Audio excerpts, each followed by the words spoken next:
Focus करेंगे corporate connection में। आज हम दो कंपनियों के मैनेजमेंट से बातचीत करने वाले हैं। सबसे पहले बात होगी लैमिनेट सेगमेंट की दिग्गज कंपनी ग्रीन लैम इंडस्ट्रीज के मैनेजमेंट से, और हमसे खास बातचीत के लिए जुड़ेंगे कंपनी के CFO अशोक शर्मा। उसके बाद शो में आगे हमारे साथ जुड़ेंगे सुप्रिया लाइफ साइंस के मैनेजमेंट। कंपनी का IPO आज से खुला है, तो मैनेजमेंट से हम जानेंगे कि कंपनी के बारे में। सबसे पहले लेकिन ग्रीन लैम इंडस्ट्री से शुरुआत करेंगे। आपको जो बातचीत का सिलसिला शुरू करें उससे पहले आपको बताएं कंपनी के बारे में एक बेसिक जानकारी। ग्रीन लैम इंडस्ट्रीज जो है वो लैमिनेट सेगमेंट में टॉप 3 कंपनियों में शामिल होती है। 100 से ज़्यादा देशों में इस कंपनी की मौजूदगी है। भारत में इसके 2 मैन्युफैक्चरिंग प्लांट्स हैं और 14,000 से ज़्यादा डिस्ट्रीब्यूटर और डीलर्स हैं।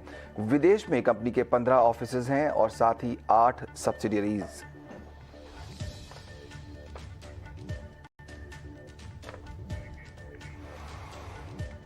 और ग्रीन लैम इंडस्ट्रीज पर चर्चा करने के लिए हमारे साथ जुड़ गए हैं कंपनी के CFO अशोक शर्मा। शर्मा जी, बहुत बहुत स्वागत आपका ET नाउ स्वदेश पर। सबसे पहले आपसे जानना चाहेंगे कि कैपेक्स से शुरुआत करते हैं। किस तरह का खर्चा आप कर रहे हैं, कैसे करेंगे कैपेक्स का खर्च, और किन किन सेगमेंट में ये खर्च होने वाला है? धन्यवाद अपने शो पर मुझे बुलाने के लिए।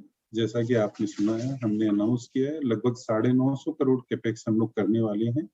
एंड ये आने वाले 24 से 30 ऑलमोस्ट 24 से 30 महीनों के अंदर स्पेंड होगा। इसमें हम कैपेक्स करने वाले हैं अपने 3rd ग्रीनफील्ड लैमिनेट प्लांट पर। हम लोग 2 नए सेक्टर में एंटर कर रहे हैं। हम लोग एंटर कर रहे हैं प्लाईवुड में और हम लोग एंटर कर रहे हैं पार्टिकल बोर्ड में।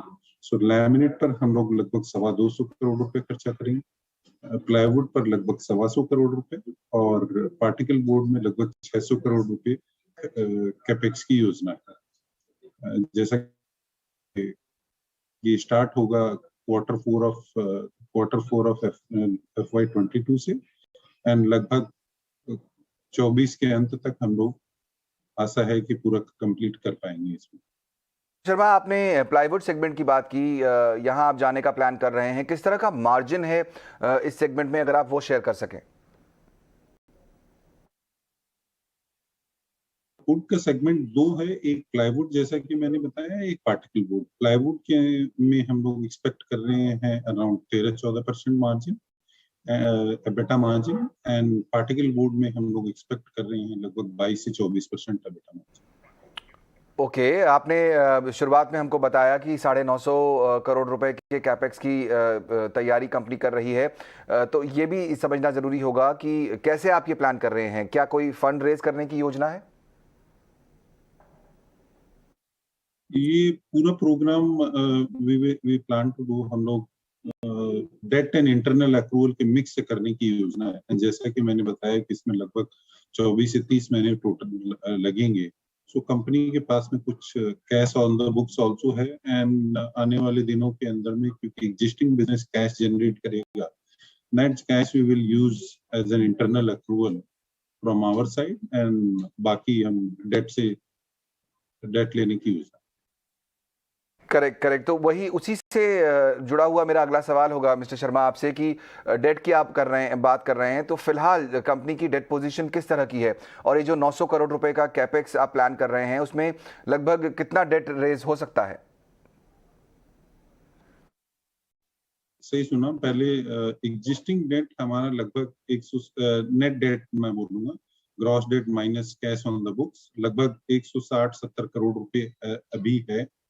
और जैसा कि आपने सही सुना, अभी इंटरेस्ट पोजीशन, इंटरेस्ट कॉस्ट काफी कंफर्टेबल है, एंड इस 950 करोड़ में से लगभग 65% हमारी योजना है डेट के थ्रू रेज करने की, बाकी इंटरनल अप्रोच। तो लगभग 600-625 करोड़ हमारा डेट लेने की योजना है, बाकी इंटरनल अप्रोच। बिल्कुल, तो ये जो करीब 950 करोड़ का जो आप कैपेक्स प्लान कर रहे हैं, उसके बाद अब जो नेक्स्ट स्टेप होगा वो समझना जरूरी है कि जो कैपेसिटी है अब वो कितनी हो जाएगी, और फिलहाल अगर आप समझा सकें, नंबर्स बता सकें कि क्या स्थिति है और आगे इसमें कितनी बढ़त होने की उम्मीद है। लैमिनेट में अभी हमारी 15.62 मिलियन शीट्स की कैपेसिटी है। हम लोग लगभग 3.5 मिलियन सीट्स एंड बोर्ड की कैपेसिटी ऐड कर रहे हैं, तो टोटल हमारी उसके बाद में 19.12 मिलियन सीट्स हो जाएगी। प्लाईवुड एक नया सेगमेंट है, अभी हमारी कोई उसमें कैपेसिटी नहीं है, इसमें लगभग 19 मिलियन स्क्वायर मीटर की कैपेसिटी ऐड होगी।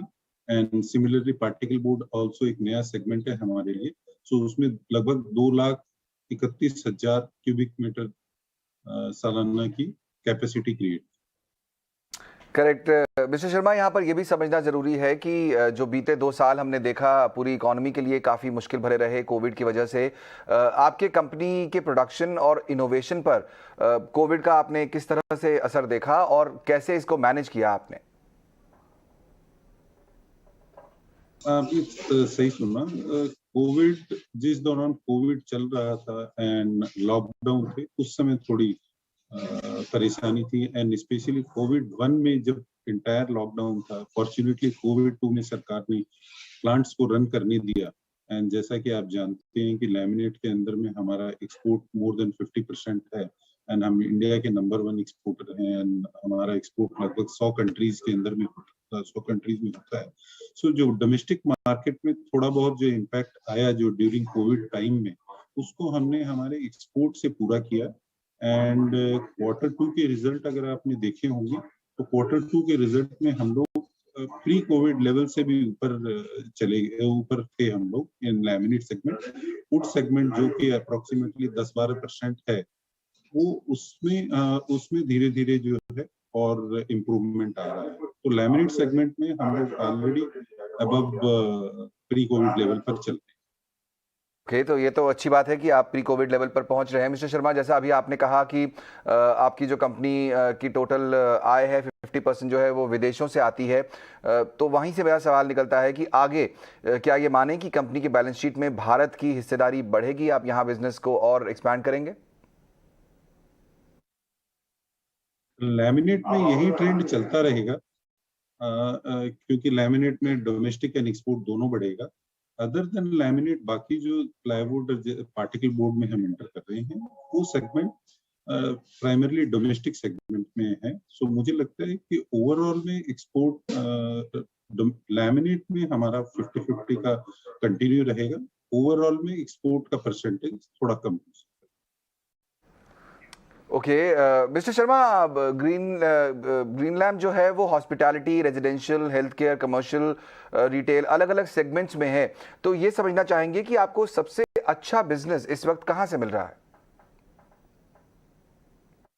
लगभग सभी सेगमेंट से ग्रोथ आती है, लेकिन पास्ट 1 ईयर से पोस्ट पैंडेमिक हमने देखा है कि रेजिडेंशियल सेगमेंट थोड़ा अभी in comparison to other segment उसमें ग्रोथ थोड़ी बेहतर है।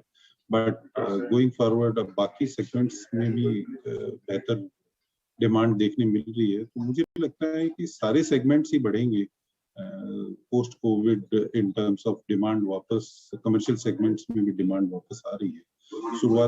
शुरुआत में रेजिडेंशियल सेगमेंट से डिमांड थोड़ी ज्यादा थी, बट मुझे लगता है कि अब लगभग सारे सेगमेंट से ही हम बेहतर डिमांड की उम्मीद कर सकते हैं। बिल्कुल। एक सवाल फिर से मैं कैपेक्स के बारे में जानना चाहूंगा मिस्टर शर्मा। 2 यूनिट्स हैं आपकी कंपनी के पास, आप 950 करोड़ रुपए जुटाने वाले हैं, तो ये जो पैसा होगा ये क्या इन दोनों यूनिट्स पर ही खर्च होगा या कोई नया यूनिट खोलने का प्लान है? 8 सब्सिडियां हैं हम जानते हैं आपकी, इस पैसे को लेकर प्लान क्या होगा? ये जो कैपेक्स का प्लान है, ये लगभग सारा का सारा ग्रीनफील्ड यूनिट ही होगा। अभी हमारी एग्जिस्टिंग यूनिट्स में पूरी कैपेसिटी यूज हो रही है। सो ये हमने 2 हमारी सब्सिडरी है, उस सब्सिडरी में हमने करने का प्लान किया है। लैमिनेट और पार्टिकल बोर्ड ये हमारी आंध्र प्रदेश में एक नई सब्सिडरी हमने फॉर्म की थी, वहां पर आएगा। और प्लाईवुड हमने रिसेंटली एक सब्सिडरी है हमारी तमिलनाडु में, वहां पर आएगा। तो ये दोनों का, ये तीनों सेक्टर में ये सारा का सारा ग्रीनफील्ड यूनिट का प्लान है। एग्जिस्टिंग कंपनीज और एग्जिस्टिंग यूनिट्स के अंदर में कुछ इन्वेस्टमेंट नहीं होगा। और ये 8 सब्सिडरी आप जो बता रहे हैं, इनमें से 2 सब्सिडरी जो मैंने बताई ये है। बाकी हमारी जो सब्सिडरी है वो लगभग ओवरसीज सब्सिडरी है एंड वो मार्केटिंग सब्सिडरीज है। हम यहाँ से उन्हें एक्सपोर्ट करते हैं एंड वो उन मार्केट्स में हमारे प्रोडक्ट्स को मार्केट करती है। बिल्कुल मिस्टर शर्मा, ग्रीन लैम्प जो है वो काफ़ी इनोवेटिव फोकस वाली कंपनी है। अभी आपने भी बताया कि कोविड के समय में आप लोगों ने इस तरह के प्रोडक्ट्स लॉन्च किए जो कुछ हद तक वायरस से डील कर सकते हैं। आपने कुछ साल पहले टर्माइट और बैक्टीरिया प्रूफ प्रोडक्ट भी लॉन्च किए थे। इस डायरेक्शन में, जो इनोवेशन के डायरेक्शन में, आगे कंपनी के क्या प्लान्स हैं? जी बिल्कुल, इनोवेशन पर शुरू से ही कंपनी का बहुत जोर रहा है। Even during this pandemic period में भी हमने बहुत बेहतरीन प्रोडक्ट निकाले। उसमें कुछ प्रोडक्ट जिसमें से वायरस प्रोटेक्शन का कुछ परसेंटेज तक प्रोटेक्शन देता था, और बहुत सारे प्रोडक्ट निकाले। And innovative designs and finishes regular company का उस पर जोर रहता है। दो नए प्रोडक्ट जो प्लाईवुड एंड पार्टिकल बोर्ड की भी बात कर रहा हूँ, इसमें भी हमने बहुत सारे प्लान रखे हैं जो कि अभी बहुत सारे प्रोडक्ट जो इंडिया में इंपोर्ट होते हैं डोमेस्टिकली प्लाईवुड में, पार्टिकल बोर्ड में स्पेशली अवेलेबल नहीं है। सो हम लेटेस्ट डिजाइन, लेटेस्ट टेक्नोलॉजी में इन्वेस्ट कर रहे हैं। ये टेक्नोलॉजी हमारी टेक्नोलॉजी एंड इक्विपमेंट यूरोप से आएगी, एंड बहुत सारे प्रोडक्ट नए प्रोडक्ट मार्केट को हम दे पाएंगे। ऐसे ये हमारा प्लान। करेक्ट। एक सवाल पूछना चाहूँगा, जो शायद थोड़ा सा मुश्किल हमने देखी पूरी इंडस्ट्री के लिए, वो थी कमोडिटी के प्राइसेस। इसके बढ़ने से हमने देखा कि इंडस्ट्री और लगभग सभी सेगमेंट्स पर असर पड़ा है। जो कमोडिटी प्राइसेस बढ़े हैं उसका आपकी कंपनी पर कितना असर पड़ा है, और आपकी इंडस्ट्री में भी हमने कॉस्ट इन्फ्लेशन आते हुए देखा है? कॉस्ट इन्फ्लेशन हमारी इंडस्ट्री में भी हुआ है, एंड जैसा कि आप जानते हैं हमारा लगभग 70-80% रॉ मटेरियल इंपोर्ट होता है। तो इसके अंदर पे दो तरह से कॉस्ट इन्फ्लेशन हुआ है। एक, प्रोडक्ट के दाम बढ़े हैं, और दूसरा ओशन फ्रेट, चूंकि मैक्सिमम इंपोर्ट होता है तो ओशन फ्रेट की कॉस्ट भी बहुत ज्यादा बढ़ी है। तो उसका इम्पैक्ट हमारे ग्रॉस मार्जिन पर आया है। लेकिन हमने पिछले साल के अंदर में इसको ऑफसेट करने के लिए मार्केट में प्राइस हाइक किए हैं, कॉस्ट पास ऑन किया है। डोमेस्टिक मार्केट में हमने पूरा पास ऑन किया है। एक्सपोर्ट मार्केट में बिकॉज ये उनके यहाँ पर कॉस्ट इंक्रीज दो तरह से हुआ है। एक ओशन फ्रेट जो उनको अपने मटेरियल इंपोर्ट करने के लिए देना पड़ता है, और रॉ मटेरियल प्राइस इंक्रीज है। वहां पर हमने कुछ मार्केट में लॉन्ग टर्म स्ट्रेटेजी को देखते हुए कहीं कहीं हमने मार्केट को सपोर्ट किया है। वेयर इन ओशन फ्रेट हमने पूरा रिकवर किया है, एंड रॉ मटेरियल इन्फ्लेशन के नाम पर कुछ हमने प्राइस इंक्रीज उन मार्केट में किया है, कुछ हमने ऑब्जर्व किया है। सो इस अब specially now in this towards the end of Q3 हम देख रहे हैं कि धीरे धीरे रॉ मटेरियल प्राइस जो है अब बढ़ नहीं रहा है, रदर स्टेबल हो गए हैं। कुछ केसेस के अंदर प्राइसेस कम डाउन हो रहे हैं। सो हम आशा करते हैं कि Q1 ऑफ नेक्स्ट ईयर तक ये प्राइस पहले के लेवल तक आ जाएंगे, एंड हमारा जो भी थोड़ा बहुत मार्जिन का नुकसान हुआ है वो हम उसको वापस पुराने मार्जिन लेवल पर आ पाएंगे। चलिए, बहुत बहुत शुक्रिया अशोक शर्मा जी, हमारे साथ जुड़कर आज इस चर्चा में शामिल होने के लिए और अपनी कंपनी के बारे में जानकारी देने के लिए। ग्रीन लैम्प इंडस्ट्रीज़ के CFO अशोक शर्मा हमें बता रहे थे कि किस तरह कंपनी के प्लान्स हैं। आने वाले दिनों में करीब 900 करोड़ 950 करोड़ के कैपेक्स की तैयारी है। ग्रीनफील्ड प्रोजेक्ट्स में वो इन्वेस्ट होगा, और साथ ही जो कमोडिटी प्राइसेस बढ़ रही हैं उसे कंपनी ने काफ़ी हद तक पास ऑन कर दिया है। रवि सिंह हमारे साथ जुड़ गए हैं शेयर पर और कंपनी पर फंडामेंटल नज़रिया देने के लिए। रवि, बहुत बहुत स्वागत आपका। मैनेजमेंट को आपने सुना ही, क्या व्यू बनता है ग्रीन लैम्प पर आपका? देखिए, इसमें कोई डाउट नहीं कि सिर्फ दो कंपनियां हैं जो कि इस इंडस्ट्री में डील करती हैं। एक ग्रीन लैंड इंडस्ट्रीज है और दूसरा है आपका सेंचुरी प्लाई। और परफॉर्मेंस के पॉइंट ऑफ व्यू से देखा जाए तो ग्रीन लैंड ने बहुत अच्छी परफॉर्मेंस दी है। हालांकि अगर नंबर्स पे जाते हैं तो जून जितना ज्यादा उनके लिए एक तरीके से निगेटिव था शीट पे क्वार्टर, उतना ही सितंबर में उनकी अच्छी ग्रोथ देखने को मिल रही है। लेकिन मुझे लगता है कि जो ओवरऑल वैल्यूएशन है उसके हिसाब से शेयर में अच्छी खासी रैली भी देखने को मिल चुकी है। एक साल में 118% तक ये स्टॉक बढ़ा है, 3 महीने में 26% बढ़ चुका है। तो थोड़ा सा इन्वेस्टर भी यहाँ पर अब निकलने की तैयारी कर रहे हैं, और इसी वजह से आपको स्टॉक में अभी करंट लेवल पे दबाव भी दिख रहा है। तो मुझे ऐसा लगता है कि थोड़ा सा अब मार्केट को एडजस्ट हो जाने दें। लॉन्ग टर्म और शॉर्ट टर्म इन्वेस्टर के पॉइंट ऑफ व्यू से भी अगर बात करें तो शायद 1650 और 1600 के लेवल थोड़े से जो नंबर्स हैं उसको वैल्यू करते हैं, तो उन लेवल्स पे इन्वेस्टमेंट के पॉइंट ऑफ व्यू से अच्छा है।